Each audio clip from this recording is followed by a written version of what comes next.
إن الحمد لله نحمده ونستعينه ونستغفره ونستهديه ونعوذ بالله من شرور أنفسنا ومن سيئات أعمالنا من يهده الله فلا مضل له ومن يضلل فلا هادي له وأشهد أن لا إله إلا الله وحده لا شريك له وأشهد أن محمدا عبده ورسوله صلى الله عليه وعلى آله وأصحابه أجمعين.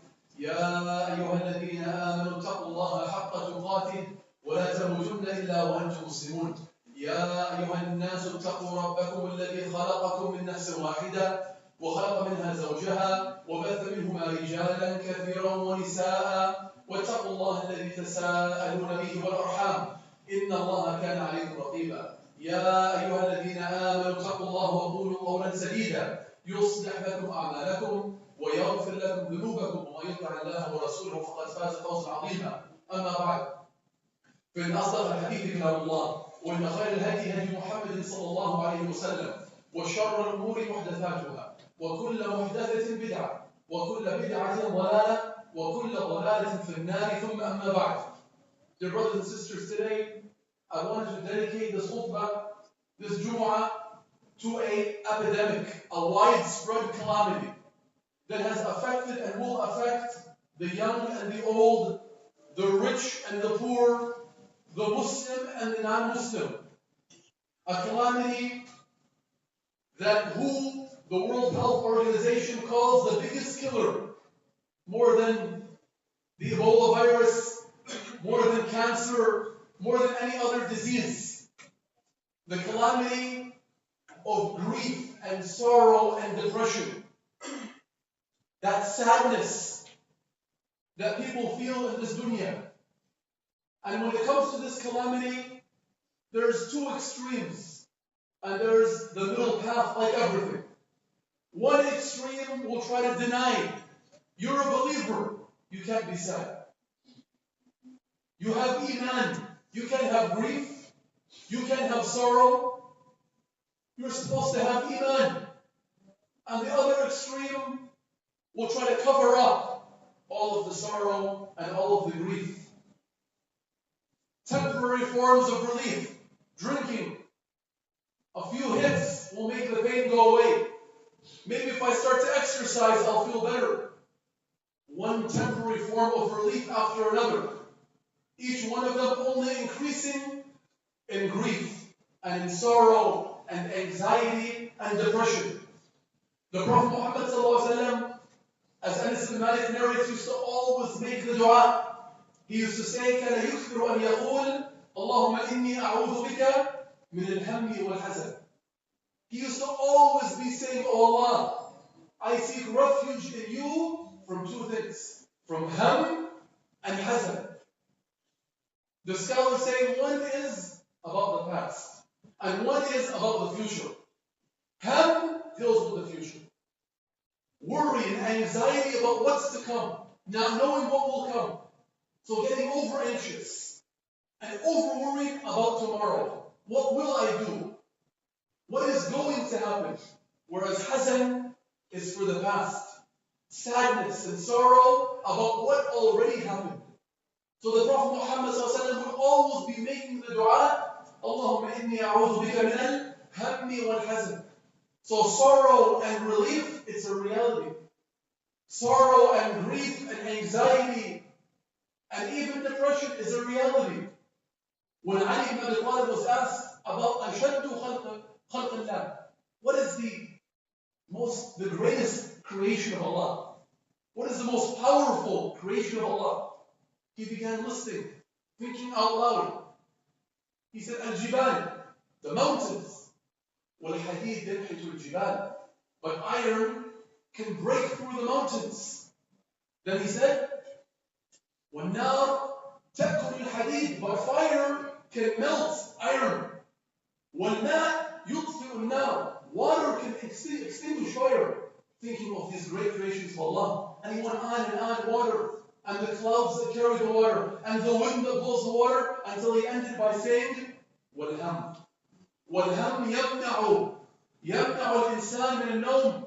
فَالْهَمُّ أَشَدُّ خَلْقِ رَبِّكَ. He said, but ham, that worry, that grief that we all have, has the power to prevent someone from sleeping at night. So he said that worry and that grief and that anxiety is the greatest creation of Allah Azza wa Jalla. It's the most powerful thing that someone could go through. And Ikrimah, he said, rahimahullah, he said, لَيْسَ أَحَدٌ إِلَّا وَهُوَ يَفْرَحْ وَيَحْزَنْ.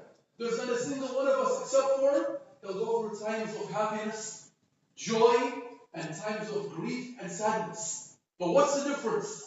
What's the solution? He said, وَلَكِنْ اجْعَلُوا الْفَرَحَ شُكْرًا وَاجْعَلُوا الْحُزْنَ صَبْرًا. That convert into thankfulness. And let your times of difficulty and sorrow, let that convert into patience. Each and every one of us will go through it. But the question is, what do we do with those feelings? Allah Azza wa Jalla says, وَلَقَدْ خَلَقْنَا الْإِنسَانَ فِي كَبَدٍ. We created mankind in a state of turmoil, in a state of difficulty, in a state of toil. So how do we deal with it? The Prophet Muhammad ﷺ himself went through sorrow and went through grief. But notice his wording. When his son passed away, Ibrahim, his son of 18 months, a year and a half. And we can all imagine what the age of 18 months, the child started now walking and started talking and started developing the personality and getting attached to the loved one and getting attached to the parents. And then his son passed away. So what did the Prophet Muhammad say? He said, إِنَّ الْعَيْنَ تَدْمَعُ وَإِنَّ الْقَلْبَ يَحْزَنُ. The eye will shed tears. The heart will be saddened. But he said what? وَلَا نَقُولْ إِلَّا مَا يُرْضِي رَبُّنَا. He said, we will not say except for that which will please Rabbana, our Lord. The tongue will not say anything except for that which is pleasing to Allah. That's the difference.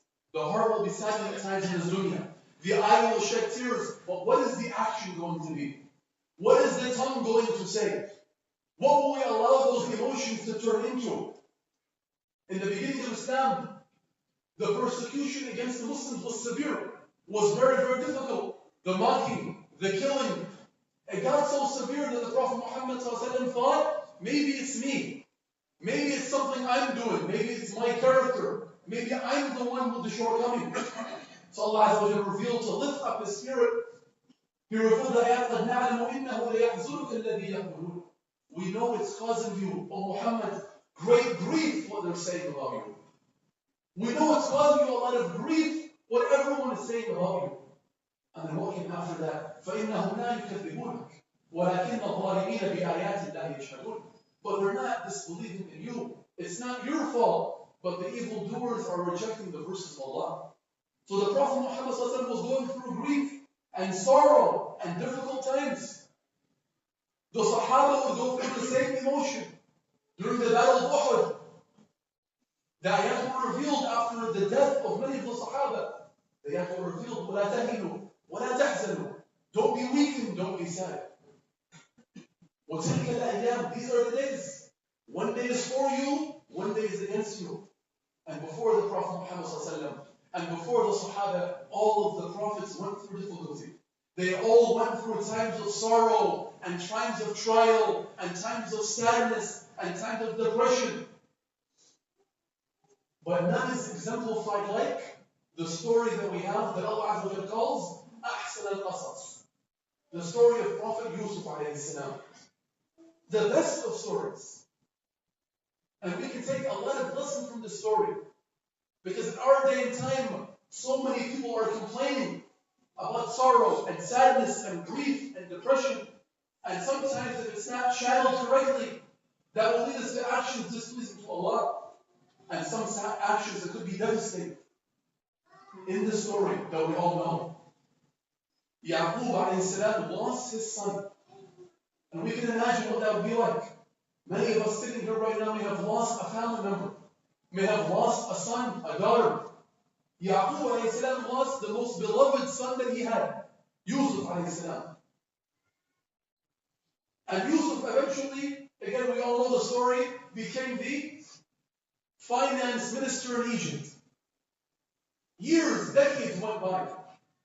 And during that time of famine, Yusuf found all of his siblings standing in front of him. And he recognized them and they didn't recognize him. So Yusuf devised a plot to keep his brother Binyamin with him. So he placed something in his bag and he called out someone has stole, a thief. And he kept his brother with him. So now the brothers of Yusuf have to return to their father Yaqub to reveal to him that another one of your sons is gone. Another one of your children is now missing. So now notice here, the first lesson we take from the story. Notice the wording, the reaction of Yaqub alayhi salam. Did he begin screaming in rage? Was he throwing things around? Was he cursing and yelling and then later calmed himself down? Rather, what was his reaction? فَصَبْرٌ جَمِيلٌ. فَصَبْرٌ جَمِيلٌ.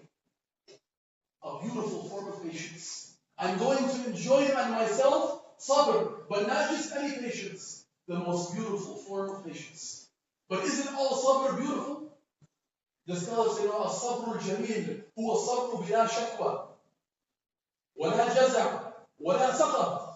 It's the patience with no resentment, with no anger, with no remorse, with no complaining, without becoming over anxious. You're patient. هو الصبر صبر الرضا والاختيار.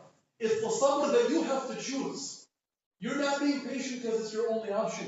By force. You could do maybe something else. You could have reacted differently, but you're choosing to be patient. This is sabrun jameel. So that's number one. What is our reaction? What is our patience like?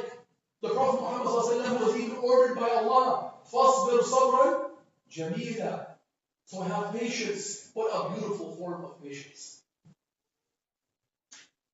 And when the Prophet Muhammad was describing the believer, he said, عَجَبًا لِأَمْرِ الْمُؤْمِنِ. Strange is the situation of the believer. فَإِنَّ أَمْرَهُ كُلَّهُ خَيْرٌ. His affairs are nothing but good. إِنْ أَصَابَتْهُ صَرَّاء. When good happens to him, شَكَرَ فَكَانَ خَيْرٌ لَهُ.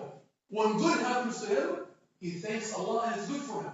You thank Allah, you're increased. You're given more. When أَصَابَتْهُ ضَرَّاء صَبَرَ. And when bad befalls him, when difficulty and sadness and grief and depression befall him, he's patient. And it was good for him as well. His rank is raised, his sins are purified through that patience. So that's number one. When we go through these feelings of remorse and grief and sadness, remind yourself of that beautiful form of patience. The story goes on with Yaqub alayhi salam being divided now from his two sons. And his brothers, his sons come back, the 10 sons come back and let him know that now Binyamin is missing. And notice the reaction of Yaqub. فَتَوَلَّ عَنْهُ. He turns away from him. He doesn't allow himself to be engulfed in the emotion, to react to the emotion. فَتَوَلَّ عَنْهُ. He turns away from them and does what? What's his reaction after that? وَقَالَ يَا أَسَفَ عَلَى يُوسُف. He calls out, oh my grief about Yusuf. He's being informed about Binyamin. He's being informed about his son missing Binyamin. But what is his grief about? Yusuf, the one who's been missing for 30 or 40 years, as some narrations mention. He's still remembering and calling out the grief of Yusuf alayhi salam. وَابْيَضَّتْ عَيْنَاهُ مِنَ الْحُزْنِ. And his eyes, he loses his vision from sadness. Can you imagine the grief of this man, of this great prophet of Allah?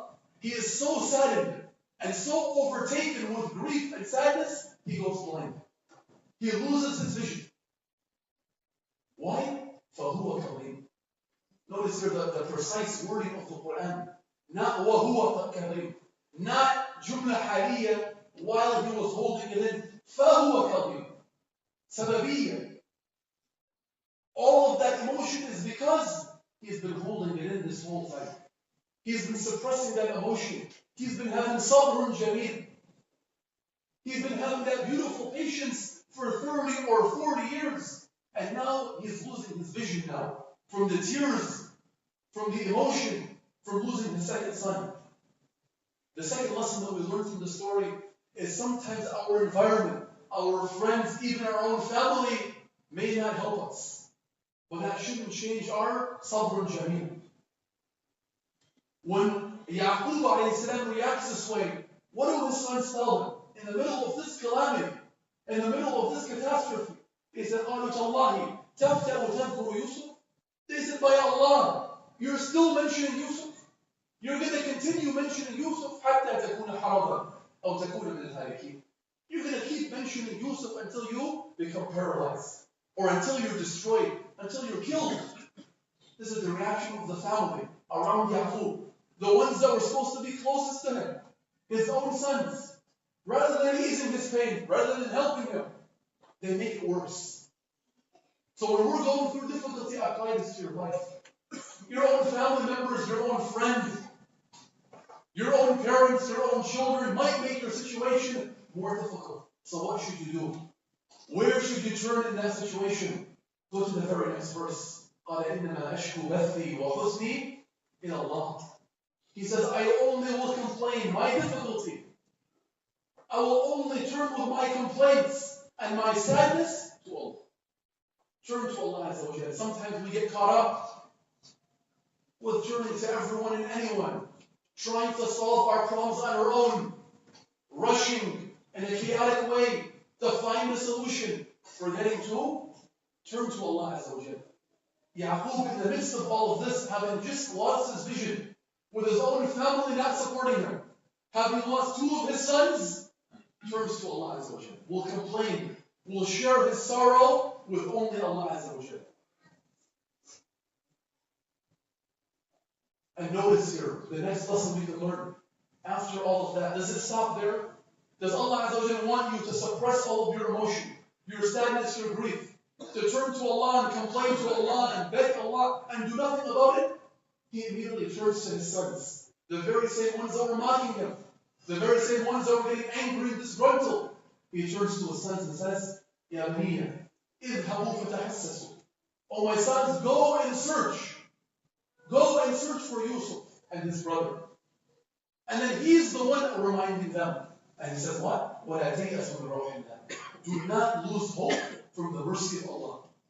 This man going through the trial, through the calamity, going through all of this, being mocked, he's giving nasiha and advice to his sons. Go and search.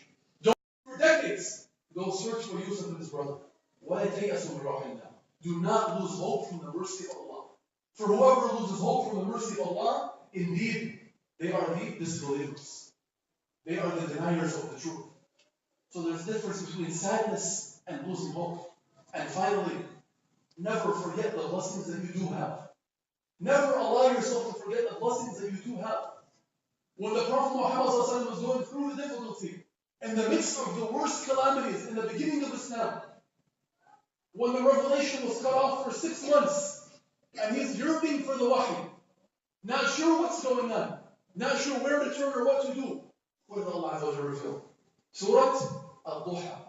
وَالضُّحَى وَاللَّيْلِ إِذَا سَجَى مَا وَدَّعَكَ رَبُّكَ وَمَا قَلَى. By the forenoon and by the night, your Lord has not forgotten you, and your Lord has not become angry with you. He does not hate you. So when we go through this difficulty, Allah Azza wa Jalla is reminding the Prophet Muhammad, you going through a trial, you being saddened, going through a calamity, doesn't mean Allah forgot you. Doesn't mean Allah is angry with you. In the midst of that persecution, the Muslims were being killed. What did Allah Azza wa Jalla reveal? Surah Al-Inshirah. What's the first ayah revealed? The Muslims are being killed, tortured, humiliated. What's revealed? Alam yashrah laka sadrak. Hasn't your chest been expanded to Islam? Haven't you been made Muslim? So likewise, dear brothers and sisters, remind yourself, Allah Azza wa Jalla has chosen you to be sitting here right now. When there's many Muslims out there that are not here, Allah Azza wa Jalla has chosen you to be from the ones who worship Him. When there's many people out there worshiping other than Allah, so will anything else matter? Our grief and our sorrow and our difficulty, will it matter when everyone's ordered to follow what they used to worship other than Allah? And you remain standing in front of Allah Azza wa Jalla? Will it all matter when Allah Azza wa Jalla asks the people of Jannah, أَيْنَ عِبَادِي الَّذِينَ أَطَاعُونِي بِالْغَيْبِ وَلَمْ يَرَوْنِي? Where are my servants who used to worship me and never having seen me? فَهَذَا يَوْمُ الْجِيدِ. This is the day of increased reward. Will it matter? Remind yourself of that. Our difficulties are minimal if we have the right mentality. Will it all matter when Allah Azza wa Jalla takes somebody from the people of Jannah and dips them one dip into Jannah? The one who had the most difficult life in this dunya. And you'll ask him, after seeing Jannah, after being dipped into Jannah, we ask Allah to make us all from them. He'll ask him, Ya ibn Adam, هل رأيت بؤسا قط? O son of Adam, have you ever seen any difficulty in the dunya? Do you remember any difficulty? He'll say, no, by Allah, nothing. I don't remember any difficulty. So remind yourself of the blessings that you have, the blessings of being a believer. The calamities are here to strengthen you, to purify you, to raise your rank. And that's what Allah Azza wa Jalla says, وَلَا تَهِنُوا وَلَا تَحْزَنُوا وَأَنْتُمُ الْأَعْلَوْنَ. Do not be saddened. Do not be weakened because you are on top. إِن كُنتُم مُؤْمِنِينَ أقول وتسمعون صوت فاستغفروه إنه هو الغفور الرحيم.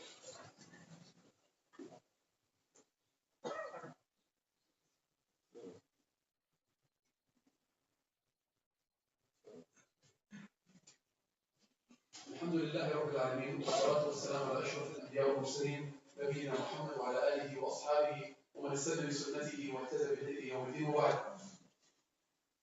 Dear brothers and sisters, when we talk about these periods of difficulty, we apply the Quranic remedy, the Quranic cure. And there's no doubt that sometimes people need to seek help. There are situations, there are difficulty, there is sorrow, there is depression. They need to seek professional help, someone to help them through it. But the Quran gives us our spiritual cure, our remedy. Notice in those early ayats, Surah Al-Duha, Surah Al-Inshirah, what is the instruction given to the Muslims at that time? Going through difficulty that maybe neither one of us sitting there right now has ever experienced. What is their instruction? What are they told to do?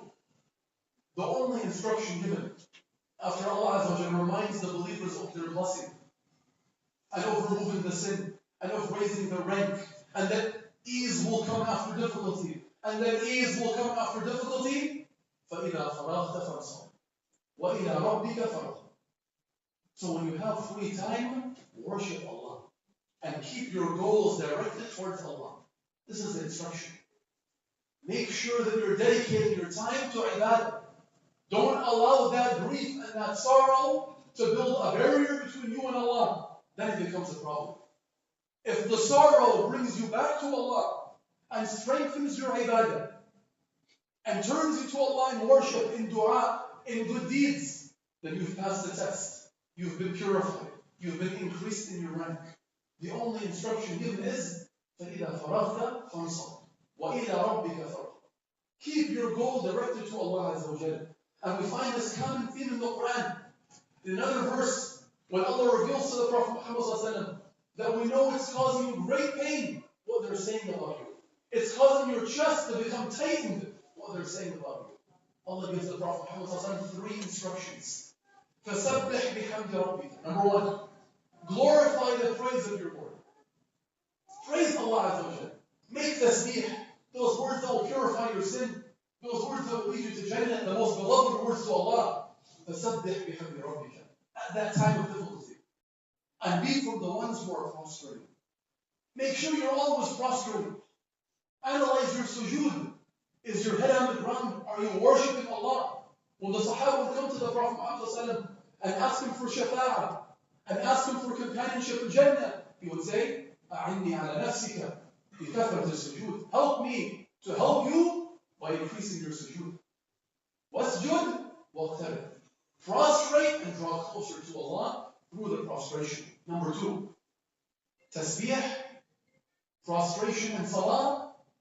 What comes next? وَعَبُدْ رَبَّكَ حَتَّى يَأْتِيَكَ الْيَقِينُ. Continue this ibadah. Continue this mindset. Continue worshiping Allah until certainty approaches you. Until death. Istiqamah. Remain upon it. Do not allow yourself to fall off. Do not allow yourself to be a fair weather believer, to be worshipping on the edge. وَمِنَ النَّاسِ مَنْ يَعْبُدُ اللَّهَ عَلَى حَرْفٍ. When times are good, you worship. When times are bad, you fall off. Have that istiqamah. إِنَّ الَّذِينَ قَالُوا رَبُّنَا اللَّهُ ثُمَّ اسْتَقَامُوا تَتَنَزَّلُ عَلَيْهِمُ الْمَلَائِكَةُ أَلَّا تَخَافُوا وَلَا تَحْزَنُوا وَأَبْشِرُوا بِالْجَنَّةِ. The ones who say our Lord is Allah and then they have istiqamah, the malaika, the angels descend upon them. Have no fear. Have no worry. And glad tidings to you with paradise. So, dear brothers and sisters, as we all go through times of difficulty and sorrow and distress, remind yourself. Apply these lessons to your life. Remind yourself of the blessings you do have. Turn to Allah Azza wa Jal in ibadah. Turn to Allah Azza wa Jal in your dua. This is a normal part of life, but allow yourself, make sure you respond correctly. اللهم انك عفو تحب العفو فاعف عنا. اللهم انك عفو تحب العفو فاعف عنا. اللهم اعنا على ذكرك